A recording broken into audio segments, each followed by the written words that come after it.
Canal del Congreso, el canal de la Unión, presenta.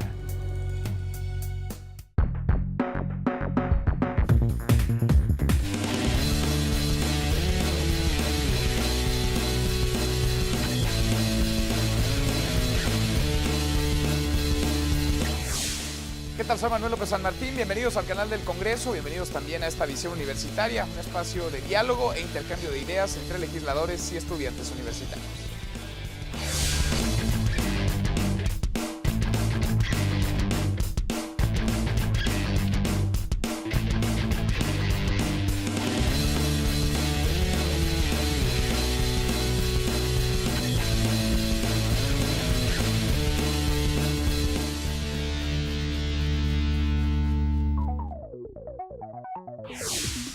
Hace 40 años, en 1974, se promulgó la hoy vigente Ley General de Población. En aquel entonces, cuando se creó el Consejo Nacional de Población, éramos poco más de 48 millones de mexicanos. Hoy, se calcula, somos casi 120 millones y para 2050 estaremos siendo en todo el país 150 millones de mexicanos. Los objetivos de esta ley son atender la estructura, analizar lo concerniente a la demografía de nuestro país para propiciar condiciones de desarrollo económico y social, y también atiende y le atañe el tránsito migratorio por territorio nacional. En abril de este año se propusieron cambios al artículo 48 de la Ley General de Población, cambios para ofrecer un trato más digno, apegado a los derechos humanos a los migrantes repatriados. Por su parte, el Consejo Nacional de Población ha señalado que es necesario adecuar esta normatividad, esta ley, para adecuarla al nuevo contexto de la población mexicana. Pero la normatividad es acorde a los tiempos que vivimos. ¿De qué manera tendría que coordinarse el Consejo Nacional de Población y el Instituto Nacional de Migración? Los datos que hoy se tienen son certeros, ayudan a conocer a profundidad la demografía mexicana. Hoy, desde el Palacio Legislativo de San Lázaro, jóvenes estudiantes discuten, dialogan, intercambian opiniones con legisladores. Acompáñenme a esta visión universitaria. Arrancamos. El 77.8% de la población en México habita zonas urbanas. ¿Qué tal? Bienvenidos, gracias por acompañarnos, bienvenidos a esta visión universitaria. Hoy un tema importante, interesante. Antes le agradezco a los estudiantes que nos acompañan, que se hayan dado la vuelta acá, los estudiantes de la Facultad de Ingeniería de la UNAM. Gracias por estar aquí, por acompañarnos y por aportar al debate, a la discusión con sus preguntas, con sus inquietudes. Estamos para platicar, ya lo sabe, un tema importante. Nos acompaña un legislador a quien me da muchísimo gusto recibir. ¿Quién mejor que tú para que te presentes, para que te conozcan los chavos, para que te reconozcan quienes te ven? Bienvenido, gracias, diputado. Gracias, Manuel. Qué gusto saludarles, jóvenes universitarios. Soy Javier López Zavala, diputado federal por Puebla y también orgullosamente universitario. Y aunque soy de Puebla, también le voy a los Pumas, ¿eh? Ah, bueno. Ya se los ganó entonces. Gracias, muchas gracias, diputado. A ver, vamos a platicar de un concepto que para algunos podría parecer lejano, pero que toca a todos. Estamos hablando pues del Consejo Nacional de Población, de las reformas a la Ley General de Población, de asuntos que de pronto uno dice, bueno, ¿sirven o no sirven y de qué sirven? ¿De qué va estas modificaciones que se han planteado, que está sobre la mesa, incluso algunas que ya se han llevado a cabo, pero ¿en dónde hay que meterle mano a 40 años de promulgada esta ley, la Ley General de Población? Así es, bueno, yo les quiero comentar que esta ley fue aprobada en 1973, a 40 años después está prácticamente obsoleta, solamente están vigentes 47 artículos de ellos y para las situaciones que privan el país, las necesidades son totalmente distintas de cuando se promulgó esa ley. Entonces, hoy necesariamente tenemos que ir adecuándonos a los nuevos tiempos y precisamente todos los grupos parlamentarios estamos trabajando ya en una reforma total. Ya no es una reforma al artículo 40 nada más que hace unos días trabajamos en ello y que tiene que ver con la Ley General de Población. Hoy estamos trabajando en una reforma total, puesto que ya no está funcionando, ¿no? Entonces, nosotros ya en la Comisión de Población hemos venido trabajando con la Secretaría de Gobernación, con la Subsecretaría de Asuntos Religiosos, que tiene que ver con población también. Tú tienes una posición privilegiada en esta comisión porque no solamente traes, digamos, el teje y maneje y el detalle fino, sino lo que puede ocurrir y cómo puede impactar. Hablabas de un país distinto, de un país que ha ido transformándose. Sí, en 1973, 74 éramos 50 millones de mexicanos, poco menos. Ahora somos casi 120 millones de mexicanos. Las realidades son otras, el mundo cambia, se globalizó. Es decir, vamos tarde en este sentido como país a una ley que sea acorde para conocer, para dimensionar demográficamente lo que somos como mexicanos. Yo creo que vamos muy tarde. Lamentablemente, efectivamente, cuando esta ley se promulga, eran totalmente distintas las necesidades del México de 1973 a este México donde hay mucha participación de los jóvenes, donde los jóvenes son las mayorías, donde los jóvenes están pidiendo espacios educativos, deportivos, de empleos, nuevas oportunidades y que lamentablemente están cerradas, para ser honestos, ¿no? Vamos a escucharlos a ellos, si te parece. Vamos con las preguntas de los estudiantes que nos acompañan. Milton Octavio García Martínez. ¿Es necesario actualizar la presente Ley General de Población? Ya que cuando se creó hace 40 años éramos 50 millones de habitantes y actualmente somos 120 millones. ¿Consideramos necesario hacer vigentes nuevas leyes acorde a las nuevas realidades? Pero consideramos que esto debe acercarse al bien común de todos los mexicanos. ¿Cuáles tendrían que ser las prioridades? Bueno, primero decirles que la Ley General de Población atiende asuntos de manera transversal. Aplica para todas las dependencias de gobierno, para todos los programas de gobierno, para que nosotros podamos autorizar presupuestos. Para responder las necesidades del país necesitamos tener datos de población, ¿verdad? Geográficamente, dónde está el mayor número de población, dónde tenemos el mayor número de problemas en el país, qué problemas tenemos y lo que decía Milton. Por ejemplo, a mí se me ocurre decirles, lo primero que tenemos que hacer es reformar esta ley para que los jóvenes tengan empleos. Es de vital importancia. Hoy crecen mucho los ninis y lamentablemente no tenemos una respuesta a este problema que se ha generado por falta de visión y de una reforma legislativa que hoy está coja, ¿no? Dicen por ahí que lo que no se puede medir no se puede mejorar. Una ley general de población, digamos, acorde a los nuevos tiempos, nos tendría que llevar a tener parámetros suficientes para medir.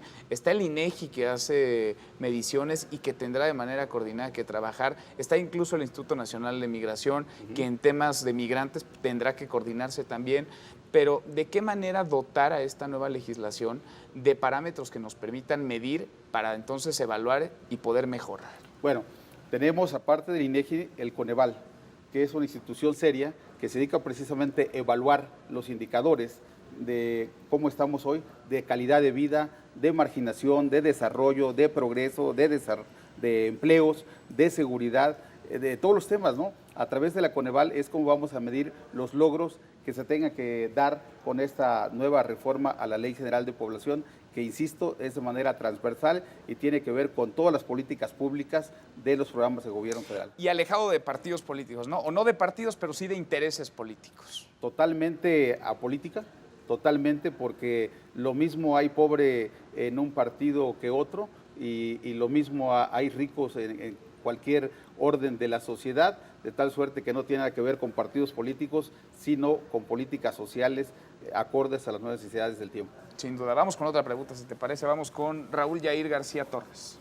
Mi pregunta es con respecto a la obligatoriedad del voto, que se ve directamente afectada en los fenómenos demográficos, que sobre todo de migración e inmigración, para hacer válido el voto a todas esas personas que llegan y en todos los lugares a donde esas personas llegan, a donde nuestros mexicanos se van. ¿No se pasaría de un voto libre y secreto a un voto forzado y obligatorio?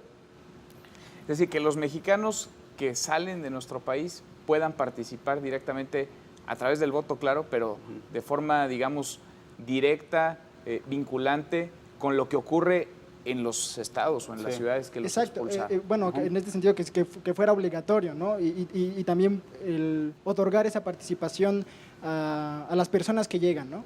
Sí. ¿Qué se contempla en esta parte? Porque además una de las modificaciones importantes que hicieron a últimas fechas en la Cámara de Diputados toca al artículo 48 de la Ley General de Población, que es particularmente el tema, digamos, de los migrantes, el tema de la relación con el Instituto Nacional de Migración. Así es. Primero decirles que En origen, esta Ley General de Población, Yair, atendía precisamente a población y asuntos de migración. En este año ya no, se creó la Comisión de Población y la Comisión de Migración y la de Asuntos de Frontera Norte y Sur. Ya hablamos de 4 temas distintos. Sin embargo, contestando a tu pregunta, para mí sí es necesario decirles que el voto de los migrantes en el extranjero, creo que es tu pregunta, ¿verdad?, debe de ser no obligatorio, porque no se les está obligando, sino un derecho constitucional que deben de tener los migrantes, puesto que nacieron aquí en México o en el estado que corresponda, y que sin duda nosotros como diputados federales en esta reforma estamos trabajando para que sea una realidad, para que ellos puedan votar y ser votados. Los derechos son precisamente logros adquiridos, ¿verdad? No puede ser totalmente coercitivo, porque no puedes castigar a alguien, ¿verdad?, por algo que es por derecho. Las leyes son de beneficio, no de perjuicio, tal suerte que no puede avanzar esa iniciativa. Por eso mismo no se está discutiendo en la Cámara, tal suerte que me disculpe quien lo propuso, pero es totalmente inviable, ¿no? Sin lugar a dudas. Vamos a ir a una pausa, vamos a ir a un corte, estamos en esta visión universitaria, nos vamos con más información y regresamos aquí al Palacio Legislativo de San Lázaro.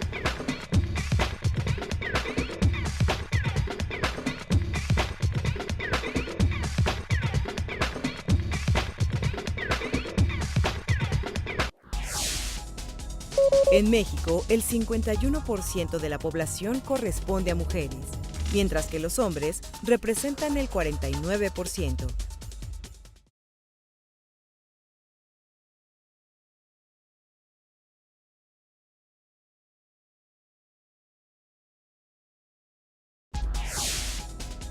El 90% de las personas que salen de México lo hacen para vivir y laborar en Estados Unidos. Seguimos, muchas gracias por continuar con nosotros. Estamos en esta visión universitaria aquí en la Cámara de los Diputados. Vamos con Juan Carlos Reyes Troncoso. ¿Cómo controlan el flujo migratorio sabiendo que la ley propuesta contempla la situación actual de la inmersión del narcotráfico? Por ejemplo, antes eran los polleros y ahora es el narcotráfico, ¿no? Porque ahora ya no pagan nada, pero así que el requisito que le ponen al migrante es pasar, no sé, 10 kilos de droga a los Estados Unidos y pues ya, así que ahí sabes si lo agarran o no. O sea, es su bronca del migrante. ¿Qué acciones tienen contra eso, contra el narcotráfico? Las denominadas mulas, ¿no? Ahora, ¿qué aspectos toca para los migrantes, para los mexicanos que buscan llegar a Estados Unidos, pero también quienes van de paso, ¿no?, los centroamericanos que van en busca del sueño americano? Nosotros, Juan Carlos, lo primero que tenemos que hacer es dar el mismo derecho que exigimos cuando vamos los mexicanos a Estados Unidos, porque, perdóname la palabra, ¿no?, dice vulgarmente que hay una ley, ¿verdad?, que regula los derechos de los mexicanos, pero no hay una ley que regula los derechos de los extranjeros, y debe ser por igual. Desde el momento que pisas terreno mexicano, deben de estar regulados por la misma ley. Es decir, que no se haga la justicia en los bueyes de mi compadre, ¿verdad? Que se haga la justicia para todos por igual. Por eso lo que tenemos que respetar en primera instancia en esta Ley General de Población son los derechos humanos, no solamente de los mexicanos, sino de los humanos. Entonces, cualquier centroamericano, sudamericano, chino o africano que pise terreno mexicano también tiene derecho adquirido. Entonces, no vamos a permitir que efectivamente se dé una faceta distinta de decir, te respeto tus derechos, pero lo que estás haciendo es ilegal, ahora ya no estás ingresando al país, que eso es un derecho constitucional, de un derecho de paso, sino lo que estás haciendo es cometer un delito de tráfico de drogas. Bueno, para eso están las aduanas, ¿no? Para eso hay una revisión, para eso les piden su credencial de lector, para eso les piden cuando ingresan de dónde vienen, si tienen una constancia del municipio de donde son originarios y bueno, su carta de buena conducta. Todo eso vienen ya considerados en esta reforma como derechos humanos, respeto a los derechos humanos de los mexicanos y de los extranjeros desde que pisan suelo mexicano. Es decir, la ley contempla a todos, todo lo concerniente a los humanos, a las personas, a la población, viva legal o de manera ilegal en nuestro país, estén de tránsito o radiquen en México, estarán contemplados sus derechos, sus obligaciones también en esta nueva ley, en estas modificaciones. Todas las leyes son de carácter general, nunca de carácter particular. Y la persona que ingrese a México tiene los derechos y las obligaciones, solamente no tiene derecho a votar y a ser votado, porque si no son mexicanos, y si tiene la ciudadanía mexicana ya tienen los derechos adquiridos, ¿no? Sin duda. Vamos con otra pregunta, por favor, vamos con León Fuentes.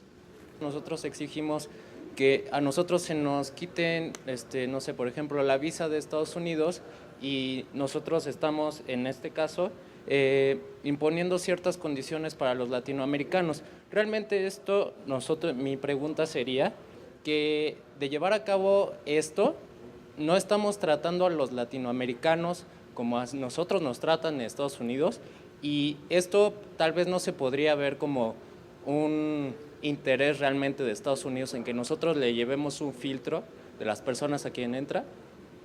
Pues sí, podría ser digamos, quienes van de tránsito, pocos se van a quedar en México, pocos tienen como objetivo quedarse en México, van más bien hacia los Estados Unidos. ¿De qué manera garantizar, sé que un poco lo has platicado, pero de qué manera garantizar los derechos, no solo de los mexicanos, sino quienes van de paso, que no se atropelle sus derechos y que no caigamos en la tentación de este autoritarismo de violentar los derechos humanos, como nosotros nos quejamos que lo hagan con nuestros connacionales del otro lado de la frontera norte? Sí. Dentro de estas reformas, precisamente ahora a los famosos polleros, obviamente todo el peso de la ley, a los polleros, pero a los migrantes no. Una atención, un respeto a sus garantías individuales, a sus derechos humanos, y que a través de la Secretaría de Relaciones Exteriores y de Migración pueda apoyarse, asesorarse. Ahora a través de la bestia, por ejemplo, jurídicamente hablando, el gobierno de México debe de orientar cuáles son los derechos que tienen, y no al revés, porque normalmente hay asaltos, robos, secuestros, o simplemente les piden un derecho de paso a los migrantes. Eso es lo que tenemos que evitar, eso tenemos que luchar, porque no queremos que nos hagan para nuestros paisanos lo mismo cuando cruzan la frontera norte, ¿verdad? Entonces, nosotros hemos estado batallando en la Comisión de Población de manera coordinada con la Comisión de Asuntos Migratorios para que estos derechos y estas garantías individuales sean totalmente respetadas, y que los clubes de servicios y la Casa de Protección de los Migrantes sean coordinadas y no haya ultraje de parte de los mexicanos. Sin duda. Vamos a ir a un corte, vamos a ir a una pausa, estamos en la Cámara de Diputados, nos vamos a ir con otra visión, continuamos en esta visión universitaria.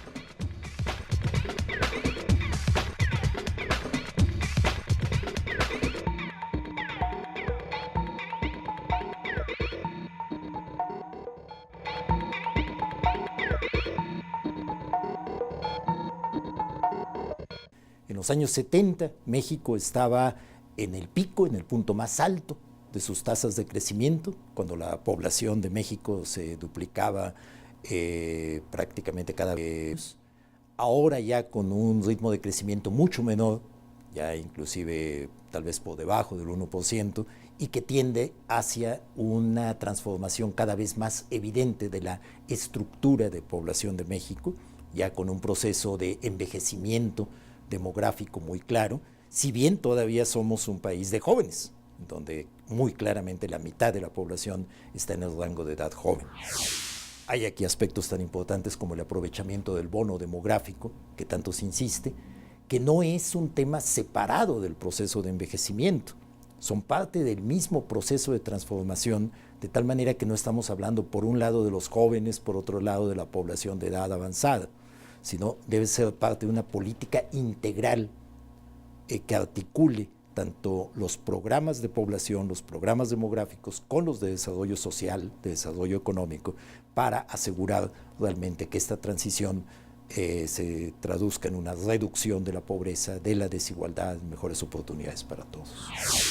Y aquí el aspecto principal que quiero destacar es la emergencia del enfoque de derechos humanos. El enfoque de derechos humanos ha devenido justamente en estos años como una perspectiva fundamental para todas las políticas públicas. No se trata de atender únicamente necesidades de responder a lo que requieren los beneficiarios de las políticas. Esto, por supuesto, es muy importante. Se trata, y es lo que habría que fortalecer también en una ley de población, de qué brechas de capacidades, de qué acciones tienen que tomarse conjuntamente entre el Estado, la sociedad civil, para hacer posible un ejercicio efectivo de los derechos humanos. Nos parece que, por ejemplo, en la ley de migración están atendidos, sí, muchos de los temas relacionados, por ejemplo, con los derechos de las personas que entran al país, que transitan por el país en busca sobre todo de llegar a los Estados Unidos. Pero hay otros aspectos y otras dimensiones del fenómeno migratorio que no están cabalmente atendidas. Una de ellas es precisamente la migración de mexicanos a los Estados Unidos y eventualmente a otras partes del país, con todas sus consecuencias, sus implicaciones para ellos mismos, para sus familias, para sus comunidades de origen. Hay ahí todo un campo de lo que los estudiosos de población le llamamos migración y desarrollo. Hay que ver cómo lo que se plantee en esta nueva ley de población tiene que estar reforzado con la Ley General de Salud. En materia de educación, igualmente, con el fortalecimiento de la educación integral de la sexualidad, que debe estar contemplado en ambas leyes. En materia, por ejemplo, de desarrollo social, con la atención justamente a los grupos vulnerables, y así sucesivamente. Esta conexión de los temas de población, ya sea entre las políticas y entre las legislaciones, es una perspectiva fundamental para el proceso legislativo al respecto.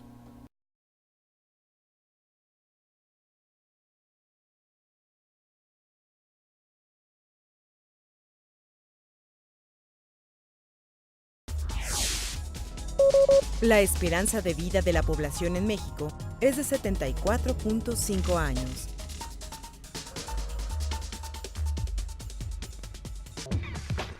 Seguimos, muchas gracias por continuar con nosotros. Estamos en esta visión universitaria aquí en la Cámara de los Diputados. Bueno, y justo para dimensionar nos ibas a compartir un dato para poner en contexto cuántos mexicanos somos, no nada más de este lado de la frontera, también del otro, y los alcances que podría o tendría que tener esta legislación. Así es, yo les decía, y es importantísimo lo que comenta Manuel, de los 120 millones de mexicanos que estamos en México, válgase la redundancia, somos 120, 12 millones viven en la Unión Americana. Y de ellos necesitamos regular precisamente sus derechos, sus obligaciones y tomarlos en cuenta para la planeación y la solución de los nuevos programas de gobierno. México no puede estar haciendo programas de gobiernos al vapor.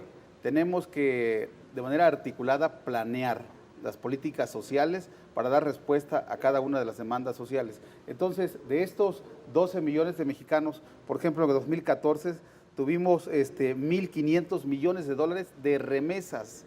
¿Sí? Sí, uno de los principales ingresos de nuestro país. Por supuesto, es un ingreso real que tenemos que ir cuidando, y por eso la pregunta que hacía Juan Carlos hace un rato para mí es de vital importancia, porque si necesitamos nosotros proteger los derechos de los extranjeros que van de paso o que radican en México, también tenemos que asegurar los derechos y respetar los derechos de los mexicanos que hoy viven en la Unión Americana. Sin duda, y máxime con estos datos, petróleo, remesas y turismo son los principales ingresos para nuestro país, y por supuesto que esta legislación tendría que tocar estas aristas. Vamos con una pregunta más, si te parece, vamos con Omar Ávila.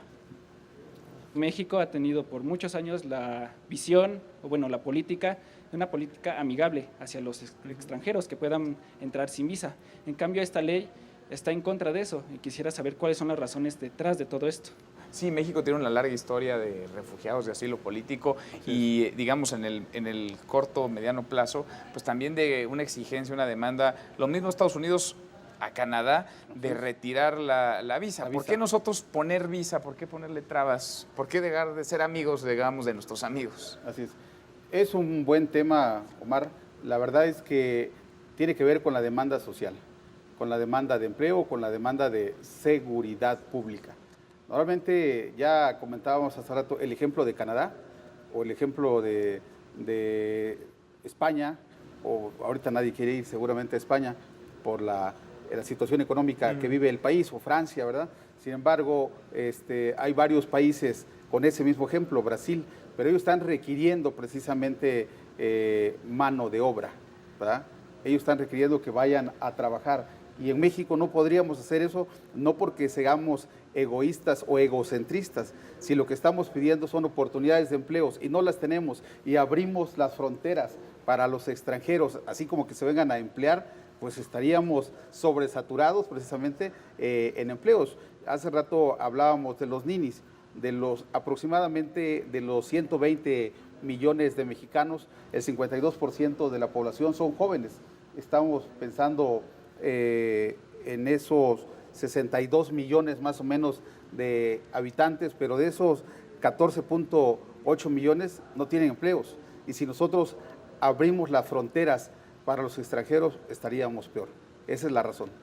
Bueno, se nos va acabando el tiempo, vamos cerrando si les parece. Te pediría, diputado, poner el acento y poner la mira en lo que viene, en los retos, en las letras chiquitas, en lo que hay que tener cuidado para que el espíritu de esta legislación, la intención de los legisladores se pueda materializar y se transforme en realidad, más allá de lo escrito, más allá de la letra, se vuelva una transformación real en el día a día de los mexicanos de este lado y del otro lado de la frontera.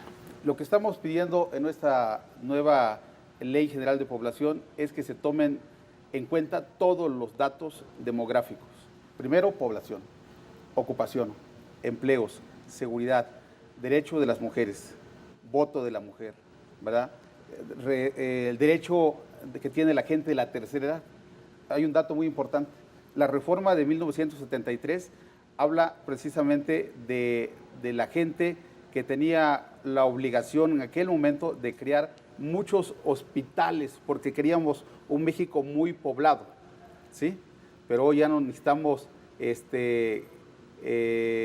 pediatras. Hoy vamos a un país más longevos y en los próximos días lo que necesitamos es invertir en hospitales y estamos hablando de geriatría, ya no de pediatría.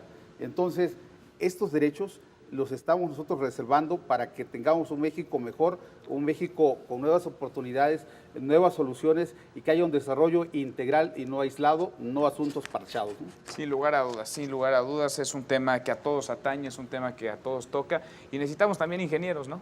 Ingenieros para ponernos en el concierto mundial, en el primerísimo lugar de desarrollo con los retos globales que hoy el país enfrenta. Por supuesto, y abrir las oportunidades a los jóvenes.